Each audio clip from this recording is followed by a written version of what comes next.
आपली संस्कृती, आपले संस्कार सदा राहू दे आपल्या सोबत। भारताच्या महान ग्रंथांचे आणि काव्यांचे संपूर्ण संकलन सबस्क्राइब करा तिलक।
नाथ,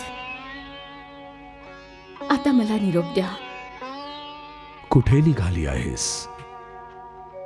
आता मला माझ्या लोकात परत जावं लागेल। का? मी या पृथ्वीची वासी नाहीये। मी इथे कायमची राहू शकत नाही। हीच आमची विवशता आहे।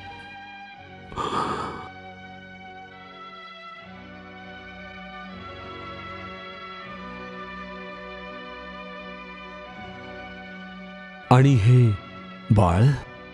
हा या धरतीचा मानव आहे, म्हणून हा माझ्याबरोबर स्वर्गलोकी जाऊ शकत नाही। तुमची ठेव सांभाळा।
त्या बाळाला जन्म दिल्यानंतर ती अप्सरा तर ऋषीकडे ते बाळ सोपून माघारी तिच्या स्वर्गलोकी निघून गेली.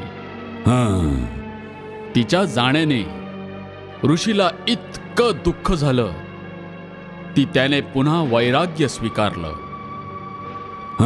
आणि प्रभू कृपेने तो अहंकार आणि मोहाच्या अंधकारातून बाहेर पडून परत भक्ती आणि ज्ञानाच्या मार्गावर चालू लागला. शेषीरायण जेव्हा पुनश्च तपश्चर्या करता निघून गेले तेव्हा त्या बाळाला सुद्धा स्वतः बरोबर वनात घेऊन गेले. हेच बाळ पुढे जाऊन काल यवन या नावाने म्लेच्छ देशाचा राजा बनला. शेषीरायणचं मूल आणि म्लेच्छ देशाचा राजा बनला, हे कसं संभव झालं? ज्या काळात शेषीरायण आणि त्या अप्सरेचं प्रियाराधन सुरू होतं त्याच काळात म्लेच्छ देशात एक महाप्रतापी आणि वीर राजा राज्य करत होता. त्याचं नाव होतं कालजंग. शत्रूचा एकही माणूस पळून जाता कामा नये. मारून टाका सर्वांना, मारून टाका सगळ्यांना, मारून टाका सगळ्यांना, मारून टाका सगळ्यांना. कालजंगने त्याच्या राज्याच्या सीमा खूप दूर दूर पर्यंत वाढवल्या होत्या. दूर दूरच्या देशांवर आक्रमण करून तो कधी त्यांना त्यांचे अंकित बनवत असे किंवा त्यांची धनसंपत्ती लुटून स्वतःच्या देशात घेऊन ये. त्याच्याकडे अपार वैभव होतं, शक्ती होती. समस्त राजे त्याला घाबरून असत.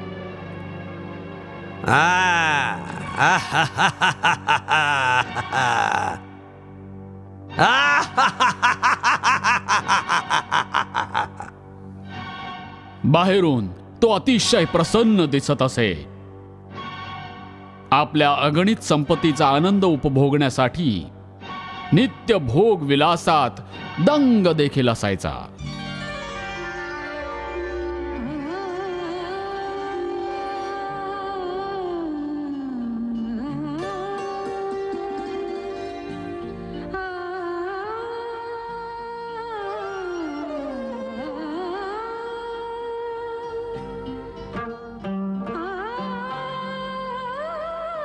वा वा वा वा वा वा वा.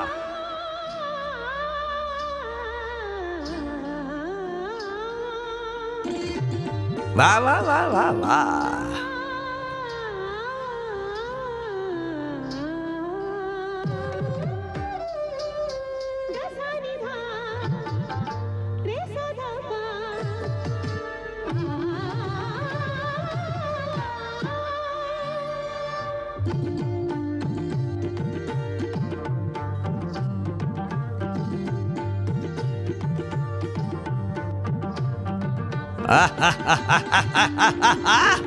वा वा वा वा वा.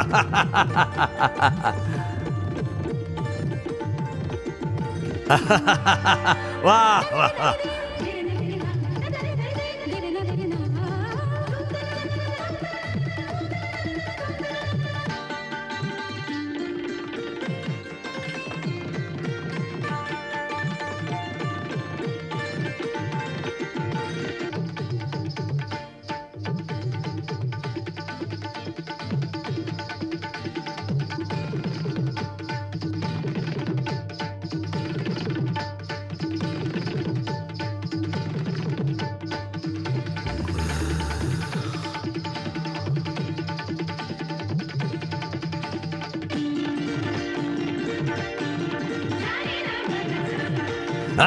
बंद करा हे सगळं.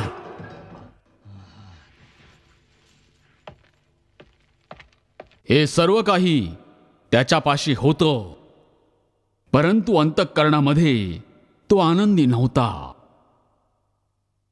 त्याला या गोष्टीचं आतोनात दुःख होतं की जगातली सर्व सुख पायशी लोळत घेत असताना सुद्धा त्याच्या घरात अपत्यात सुख नव्हतं.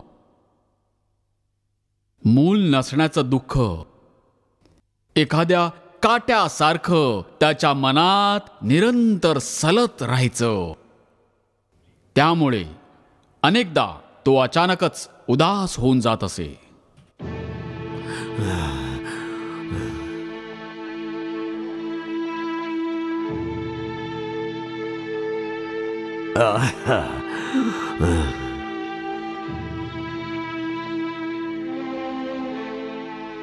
मी अनेक वेळा पाहिलंय की तुम्ही अगदी भोगविलासी किंवा तशा मनस्थितीत असता. मग अचानक एक क्षण असं वाटतं की कुणीतरी सुरा खुपसला असावा आणि तुम्ही एखाद्या घायाळा सिंहाप्रमाणे चवताळून उठता. काय झालं नक्की? असा कोणता त्रास आहे जो तुमच्यावर अचानक अशा रीतीने स्वार होऊन जातो? खरंच तुला माहित नाही का माझं दुःख? नाही माहित मला, म्हणूनच तर जाणून घेऊ इच्छितो की वास्तवात या दुःखाचं कारण तरी काय.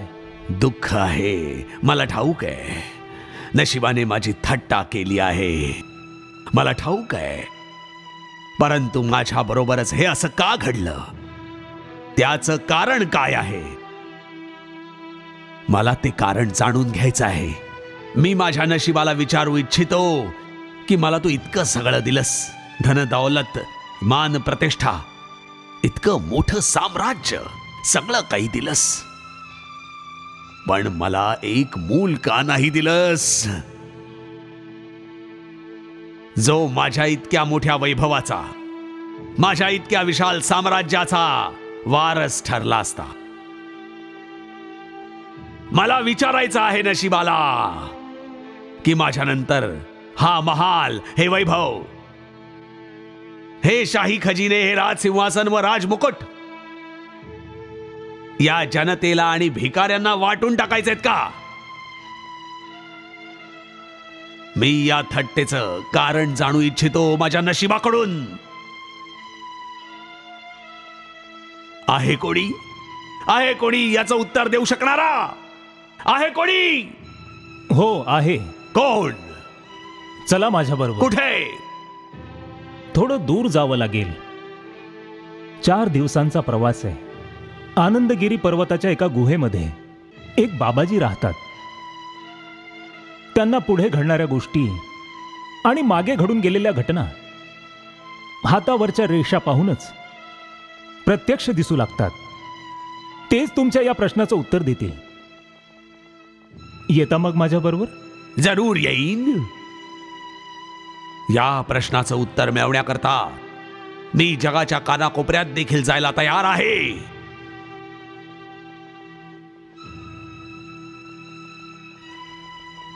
त्याच्यानंतर कालजंगचा मंत्री त्याला आनंदगिरी पर्वताच्या गुहेमध्ये त्या चमत्कारी बाबाजींकडे घेऊन गेला.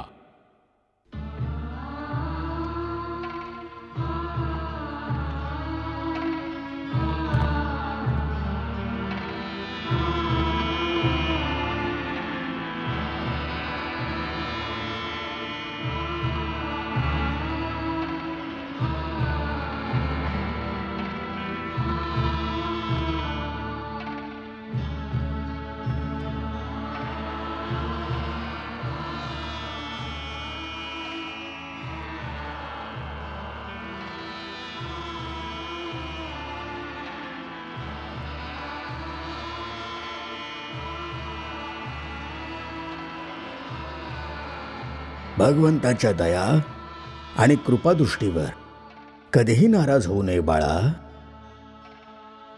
तो अत्यंत दयाळू आहे. तो सर्वांचं दुःख हरण करणारा आहे. तो तुझं दुःख देखील जाणून आहे आणि त्याने तुझं दुःख दूर करण्याकरता उपाय देखील केला आहे. माझं दुःख दूर करण्याचा उपाय केला आहे बाबा? हो. तुझं दुःख केवळ इतकंच आहे की तुला एक मूल हवं आहे जे तुझ्या साम्राज्याचं आणि तुझ्या राजवैभवाचं वारस असेल, जे तुझ्यानंतर तुझ्या कुळाचं नाव उंच करेल, ज्याच्या शौर्याचा तुला आणि तुझ्या प्रजेला दोघांनाही गर्व वाटेल. हेच हवं आहे ना? होय बाबा. मग तुझ्या राज्याच्या पूर्व सीमेवरती जा. तिथे तारकंडेय वनात तुला ते बाळ सापडेल. तारकंडेय वनात बाळ सापडेल? हो. ज्या मुलाला पुढे जाऊन तू तुझा पुत्र म्हणवून घ्यायचा आहे, तुझ्यानंतर तुझं साम्राज्य सांभाळायचं आहे, म्हणूनच त्याचा जन्म झालाय. जन्म झाला देखील आहे? हो. शेषीरायण मुनीद्वारा स्वर्गातल्या एका अप्सरेच्या गर्भातून ते बाळ जन्माला देखील आलेलं आहे. तुझी जी साम्राज्य सांभाळण्याची तुला चिंता आहे, ते साम्राज्य सांभाळण्यासाठी नशिबाने त्या मुलाला जन्म दिलेला आहे, जो तुझ्याहूनही शौर्यवान असेल, असा योद्धा असेल की जगात त्याला कुणीही हरवू शकणार नाही. तुला एक गुप्त रहस्य देखील सांगून ठेवतो की त्याला भगवान शंकराचं असं काही वरदान आहे की जगामधल्या कोणत्याही हत्याराने, कोणत्याही अस्त्रशस्त्राने तो मारला जाऊ शकणार नाही. जा, तुझ्या नशिबाचा वारसदार वनात तुझी वाट पाहतो आहे. त्याला शेषीरायणाकडून मागून घे आणि दत्तक बनवून घे. जा.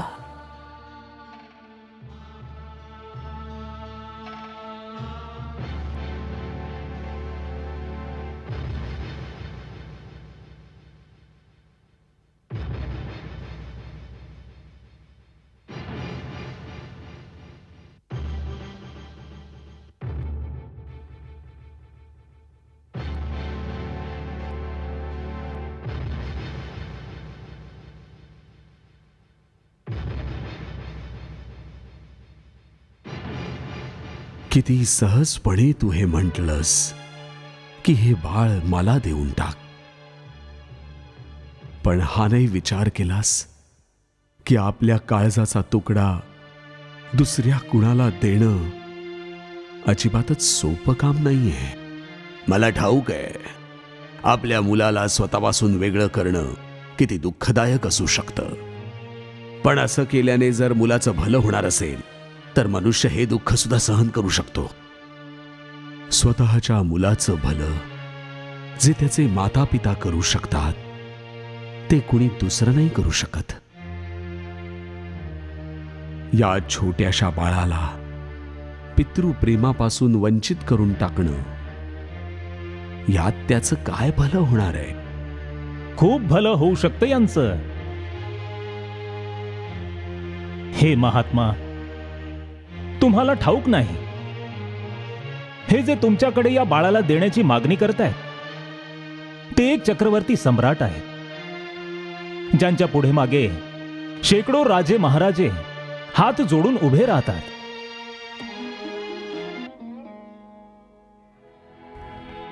तुमचा पुत्र यांच्या विशाल साम्राज्याचा एकमात्र वारस असेल. हा जो इथे जंगलात वाढतो आहे, तो राजमहालाचा राजकुमार असेल, ज्याच्या पुढे मागे शेकडो दासदासी हात जोडून उभे राहतील. या बाळाच्या भाग्यात एक महाप्रतापी सम्राट बनणं लिहिलंय. म्हणूनच आम्हा दोघांना तुमच्याकडून या बाळाला आणण्यासाठी पाठवलं गेलंय. पाठवलं गेलं आहे? कुणी पाठवलंय तुम्हाला? आनंदगिरी पर्वताच्या गुहेमधल्या बाबाजींनी. त्यांनीच तुमचा पत्ता दिला होता. सम्राट त्यांच्याकडे अपत्य प्राप्तीचं वरदान मागण्यासाठी गेले होते. तेव्हा ते म्हणाले की ज्याला तू तुझ्या साम्राज्याचा चक्रवर्ती सम्राट बनवू इच्छितोस, त्याने तारकंडेय वनात राहणाऱ्या शेषीरायण मुनी व एका अप्सरेच्या मुलाच्या रूपाने जन्म घेतला आहे. त्याला तुझा दत्तक पुत्र बनव. तोच या साम्राज्याचा वारस आहे. आनंदगिरीतल्या बाबाजींना माझ्या मुलाच्या बाबतीत इतकं सगळं कसं माहित होतं? कारण ते त्रिकालदर्शी आहेत. त्यांनी तर आम्हाला हे रहस्य देखील सांगितलं आहे की या बाळाला भगवान शंकराचं वरदान मिळालं आहे. हा जगातल्या कोणत्याही अस्त्राने किंवा शस्त्राने मारला जाऊ शकणार नाही. ही तर खरोखरच अद्भुत गोष्ट आहे, कारण हे रहस्य तर केवळ मी आणि भगवान शंकरांनाच माहीत आहे. ते बाबाजी नक्कीच कुणीतरी चमत्कारी योगी असणार, ज्यांनी तुम्हाला माझ्याकडे पाठवलं आहे. हे महायोगी, तुम्ही जे कुणी आहात, मी तुम्हाला प्रणाम करतो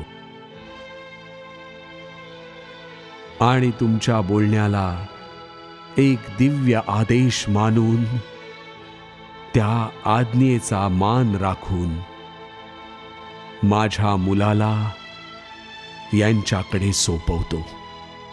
बहुधा असं करण्यातच त्याचं कल्याण असेल. ऋषीने ते बाळ त्याला सुपूर्द केलं. मग बाळाला त्याने अतिशय लाडा कोडाने वाढवलं आणि त्याचं नाव ठेवलं काल यवन. मग म्लेच्छ राजाच्या मृत्यू पश्चात काल यवन यवन देशाचा राजा बनला. तो एक असा वीर आहे, सम्राट, असा वीर आहे की ज्याने जगातल्या समस्त वीरांना युद्धाचं आव्हान देऊन ठेवलं आहे. परंतु आज तागायत कुणाच्यातही त्याच्याशी लढण्याची ना शक्ती आहे ना साहस. तो आज युद्ध करण्याकरता आतुर आहे सम्राट. तो युद्ध करण्याकरता खूप आतुर आहे. त्यामुळे मी विचार केला की जर तुम्ही आज्ञा दिलीत तर मी काल यवनाला मथुरेवर आक्रमण करण्याकरता उचकवू शकतो. अवश्य महाराज शल्य, अवश्य. जर काल यवन मथुरेवर समोरून हल्ला करेल तर आपण मागून मथुरेवर चढाई करू शकतो आणि मग मथुरावासियांकरता दोन्ही बाजूंच्या आक्रमणापासून बचाव करणं असंभव होऊन जाईल. असंभव.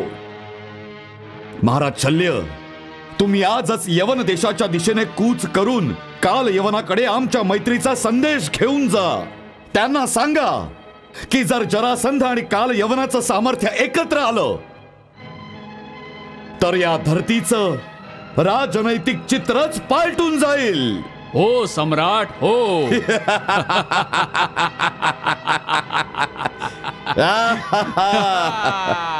महाराज कालय वनांचा, महाराज कालय वनांचा, महाराज कालय वनांचा, महाराज कालय वनांचा, महाराज कालय वनांचा, महाराज कालय वनांचा,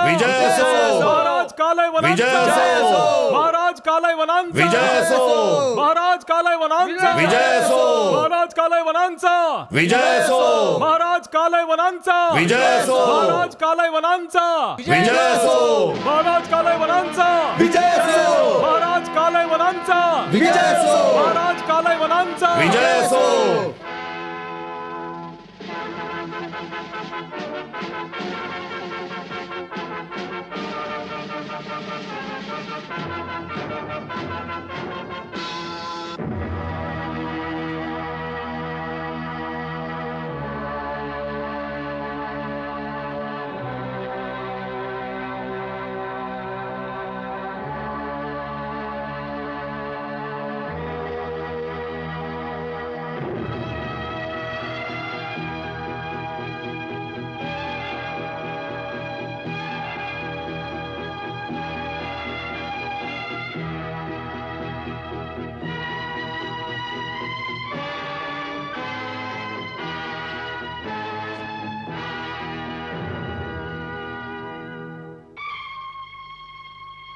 तुम्ही बातमी दिली होती की हिंदुस्थानातून कुणीतरी राजदूत मला भेटायला आले आहेत. होय सरकार. मगध सम्राट जरासंधांनी मद्र देशाचे राजे महाराज शल्यांना तुमची भेट घेण्यासाठी पाठवलं आहे. ते सम्राट जरासंधांच्या वतीने एक राजपत्र देखील घेऊन आले आहेत. ऐकून आनंद वाटला. भारत देशातून प्रथमच तिथल्या कोणा राजाचं आपल्या यवन देशात आगमन झालं आहे. त्यामुळे त्यांचं स्वागत असं झालं पाहिजे जे हिंदुस्थान आणि यवन देश दोन्ही देशांच्या प्रतिष्ठेशी अनुकूल असेल.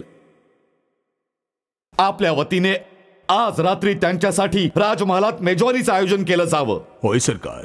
आणि राज नर्तकीला सांगा शाही पाहुण्यांच्या स्वागतासाठी एका अशा मैफिलीचं आयोजन करावं जिच्या धुंदीत ते अशा प्रकारे दंग झाले पाहिजेत ज्याप्रमाणे एखादा भुंगा गुलाबाच्या पाकळ्यात दंग होऊन जातो. काल यवनाने शल्य राजांचा पाहुणचार करताना एका जंगी मैफिलीचं आयोजन केलं. यवन प्रदेशातलं म्लेच्छांचं संगीत गात यवन युवतींनी मैफिलीत एकाहून एक सरस नृत्य आणि गीत सादर केली. तारुण्याने रसरसलेल्या युवतींचं आकर्षक नृत्य गान व सोबतीला मदिरापान शल्य राजासाठी हा आतापर्यंतच्या पाहुणचारापेक्षा निश्चितच एक आगळा वेगळा पाहुणचार ठरला होता.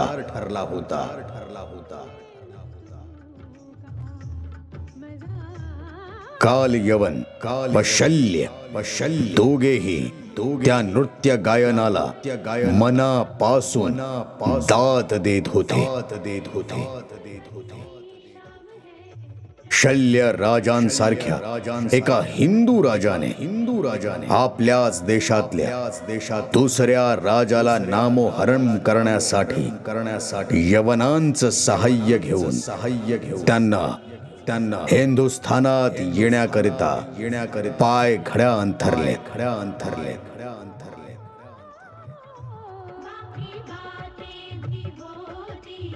भविष्यात जगावर आणि परिणामी हिंदुस्थानावर येऊ घातलेल्या म्लेच्छांच्या यवनांच्या संकटाची ती मैफिल केवळ एक सुरुवात होती. केवळ एक सुरुवात.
जुम्बिश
वाह वाह वाह वाह वाह वाह वाह वाह.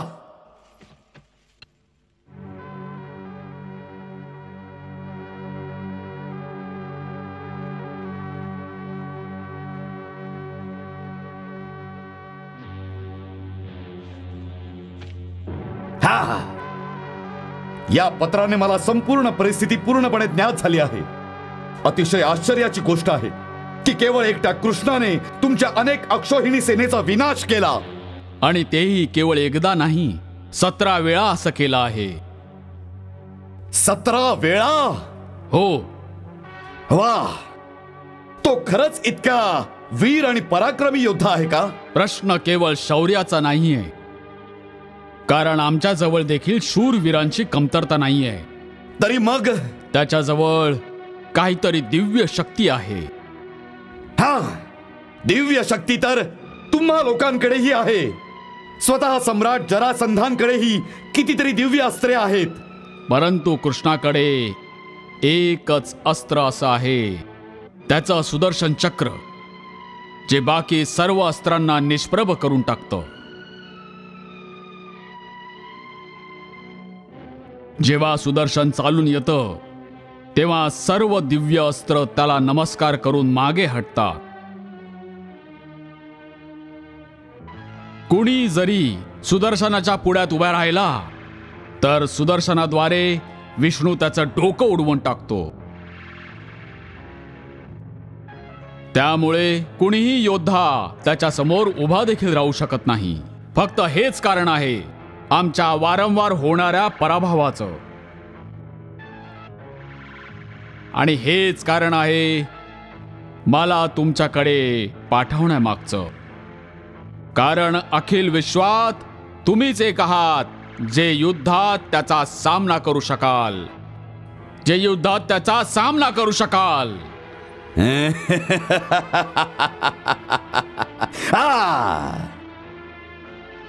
खरं विचाराल तर अशाच परमवीर योद्ध्याच्या मी अनेक वर्ष शोधात होतो, ज्याच्या बरोबर वैर घ्यायला जरा मजा येईल. जिंकण्यात देखील मजा येईल आणि हरण्यात देखील गंमत असेल. परंतु या धर्तीवर मला कोणी असा वीर मिळालाच नाही. मला आठवत आहे, मी जेव्हा नारदाला हा प्रश्न विचारला होता की या धर्तीवर माझ्या तोडीचा कोणी योद्धा आहे का, तर त्याने देखील हेच नाव सांगितलं होतं, कृष्ण. कृष्ण कृष्ण. तेव्हापासून मी अनेकदा विचार करायचो की कधीतरी त्याच्यापाशी जावं आणि त्याला युद्धासाठी आव्हान द्यावं.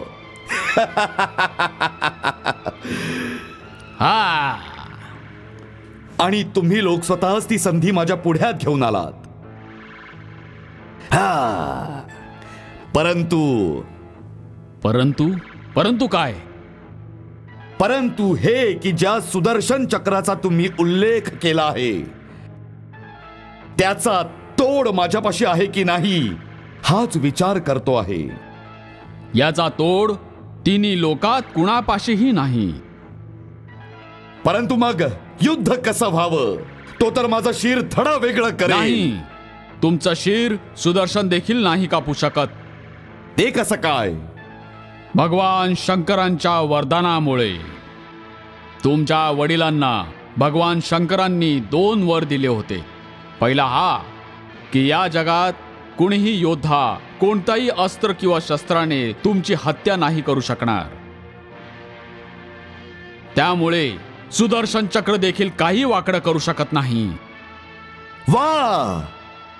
आणि दुसरं वरदान काय होतं? भगवान शंकरांनी म्हटलं होतं की सूर्यवंशी असो अथवा चंद्रवंशी, कोणी क्षत्रिय वीर त्याला युद्धात हरवू शकणार नाही. जगातला कुठलाही योद्धा कोणत्याही शस्त्राने अथवा अस्त्राने त्याची हत्या नाही करू शकणार.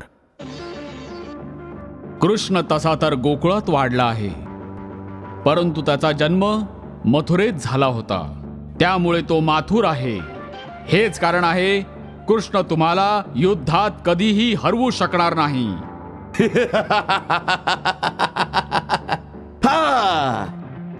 वा महाराज शल्य, वा. तुम्ही तर माझी सगळी अडचणच दूर केलीत. कुणा वीर पुरुषाशी युद्ध करण्यासाठी हे बाहू केव्हापासून स्फुरण पावत होते. तुम्ही तर माझी ती इच्छाच पूर्ण करून टाकलीत. वा.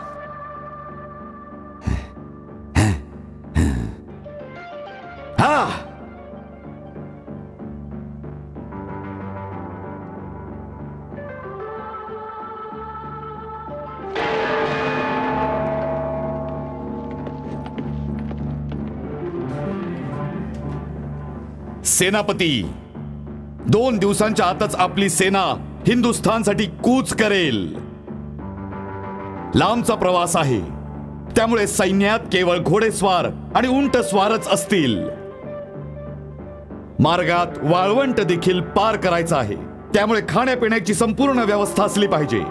जा, तयारीला लागा आता. होय सरकार.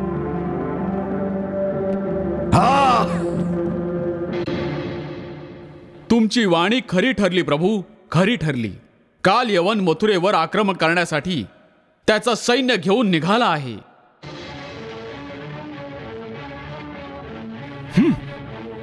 आणि माझ्या सूचनेनुसार त्याला इथे पोचायला खूप वेळ लागणार नाही, कारण त्याचं सैन्य खूप तीव्र गतीने पुढे जातं. तिथे जरासंध देखील त्याचं सैन्य घेऊन राजधानीतून बाहेर पडला आहे. जरासंध पुन्हा चाल करून येतो आहे. हो प्रभू. आधी काल यवन मथुरेवर आक्रमण करेल आणि जेव्हा आपलं सैन्य त्याच्याशी लढायला जाईल त्यावेळी मथुरेचं रक्षण करणारा कोणीही नसेल, तेव्हा अशाच वेळी जरासंध पाठीमागून मथुरेवर आक्रमण करेल आणि सर्व नगरीला आग लावून देईल. हीच त्याची सूचना आहे प्रभू, हीच त्याची योजना आहे. हा धूर्त आता कपटावर उतरलाय. यावेळी याची शिक्षा त्याला अवश्य द्यावी लागेल. हे बघ कन्हैया, प्रत्येक वेळी तू मला जरासंधाचा वध करण्यापासून रोखलेस, परंतु मी त्या नीच माणसाला नक्कीच ठार मारणार आहे. यावेळी मात्र अजिबात अडू नकोस. हा दादा, मी किती वेळा तुम्हाला सांगितलं आहे की ब्रह्माजींनी त्याचा मृत्यू तुमच्या हातून नाही योजलेला. मग व्यर्थ चेष्टा करण्याने काय लाभ? तर मग कुणाच्या हातून योजिला आहे? वेळ येताच ते देखील सांगेन मी. आता तरी हा विचार करा दादा की हे काल यवनाचं संकट जे मथुरेच्या दिशेने सरकत आहे त्यावर काय उपाय करायचा. काय अक्रूरजी?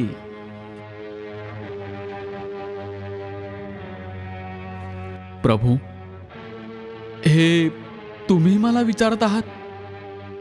आजपर्यंत जितकी संकटे आली आहेत ती मी परतवून लावलेली नाहीयेत. सदैव तुम्हीच तर संकट निवारण करत आला आहात. मग आम्हाला का विचारत आहात प्रभू? आम्हाला का विचारत आहात? हो, हे पण खरंच आहे म्हणा. चला मीच विचार करतो की यावर उपाय काय करावा. कन्हैया, हे असलं विचार करणं सोडून दे. सरळ सरळ बोल की या कालय वनाला कोण मारणार, तू की मी? आपल्या दोघांपैकी कोणीही त्याला मारू शकत नाही. का नाही मारू शकत? मी तुम्हाला म्हटलं होतं ना की त्याला कुठलंही अस्त्र किंवा शस्त्राने मारता येणं शक्य नाही. ना तुमच्या नांगराने ना माझ्या सुदर्शन चक्राने. त्याला असं वरदान कुणी दिलं?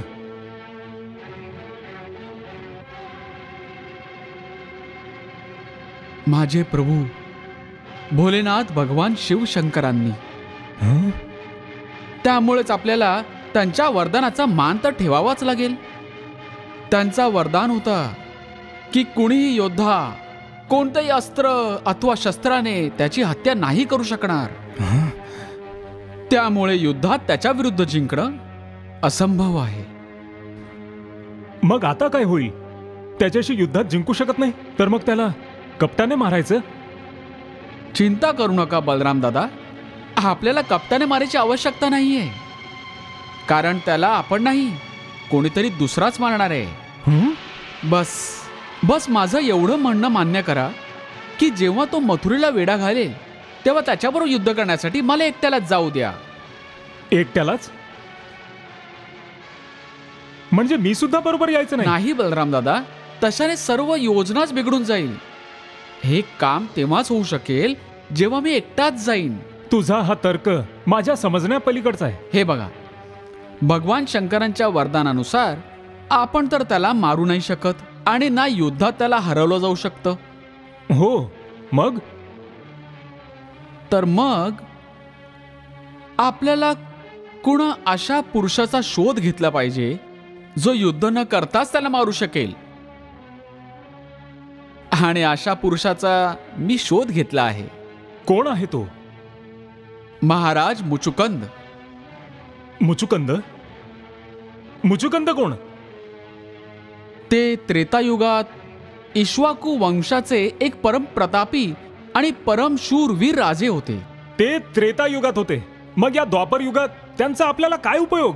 कारण ते अजूनही या धर्तीवर विद्यमान आहेत. प्रभू, त्रेतायुगापासून आज तगात जिवंत आहेत. तर मग ते आहेत कुठे? इथे मथुरेपासून जवळच पर्वताच्या एका गुहेत निद्रेत आहेत. कन्हैया, मी तुझ्या पुढे हात जोडतो. ही अशी कोडी घालत बसू नकोस.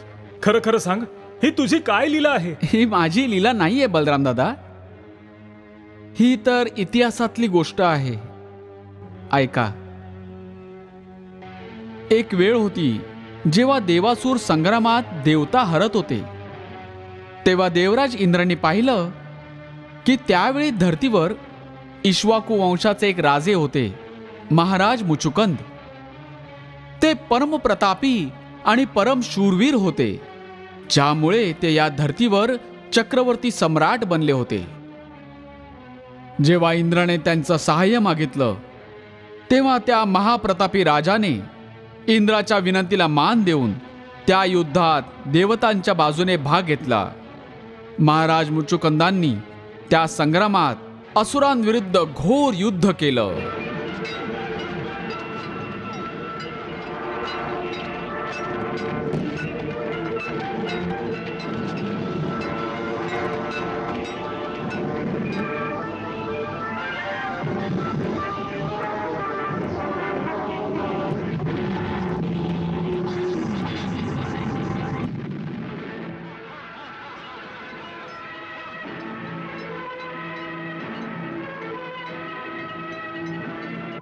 कृष्णा